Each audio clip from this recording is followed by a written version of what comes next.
Uncle Soros ने लिख के दिया होगा, कहीं से पर्ची बनकर आई होगी और कूल डूड बनने का प्रयास किया होगा।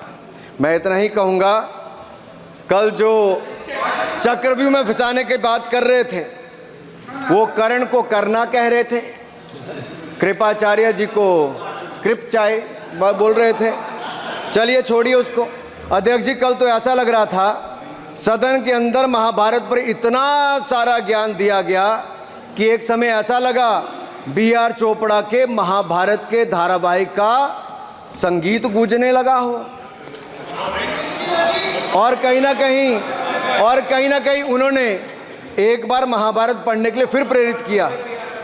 मगर इस बार महाभारत पर मैंने एक नई पुस्तक पढ़ी जो उनकी पार्टी के विद्वान सांसद, जो इस सदन के सदस्य भी हैं, उन्होंने लिखी है। और उस पुस्तक का नाम है the great Indian novel. Rahul ji को अगर महाभारत और चक्रव्यूह के विषय में विस्तृत जानकारी लेनी है तो अपने उस सांसद से वो संपर्क कर सकते हैं। और मैं बताऊंगा, शशि थरूर जी ने शायद वही राहुल गांधी जी को बता दें या बताएंगे, नहीं तो मैं बता देता हूं कि आपने महाभारत और भारत के स्वतंत्रता संघर्ष को मिलाकर जो उपन्यास लिखा है उसके पात्र कौन कौन हैं। इस उपन्यास में धृतराष्ट्र के रूप में किस नेता को दिखाया गया है, कौरव किस पार्टी को कहा गया है, इस उपन्यास में प्रिय दुर्योधनी कौन है। जब राहुल जी को इसका पता चलेगा तो मुझे लगता है कहीं ना कहीं शशि थरूर जी पर कार्रवाई ना हो जाए।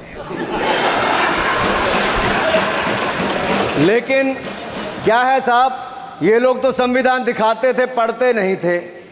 मैंने उस दिन पूछ लिया कितने पन्ने होते, तो वो भी नहीं बता पाए। मैंने उसके बाद पूछा कि ये जो आप संविधान की कॉपी लेकर चलते हो, इसका प्रीफेस पढ़ा है, इसका फॉरवर्ड पढ़ा है, इसकी प्रस्तावना किसने की है। के वेणुगोपाल जो सॉलिसिटर जनरल इनकी सरकार के समय भी रहे होंगे, सीनियर एडवोकेट हैं, या गोपाल शंकर नारायण जो सीनियर एडवोकेट हैं, उन्होंने उसकी प्रस्तावना की थी। और प्रस्तावना में लिखा था कि कैसा काला अध्याय वो इमरजेंसी का समय था। और ये संविधान जो डॉक्टर B.R. अंबेडकर जी ने दिया, अगर ये नहीं दिया होता तो आम जनमानस को अपने अधिकारों का पता भी नहीं लगता। लेकिन इन्होंने तो उसको पढ़ा ही नहीं था, लेकिन केवल कॉपी दिखा रहे थे इतने दिनों से साहब।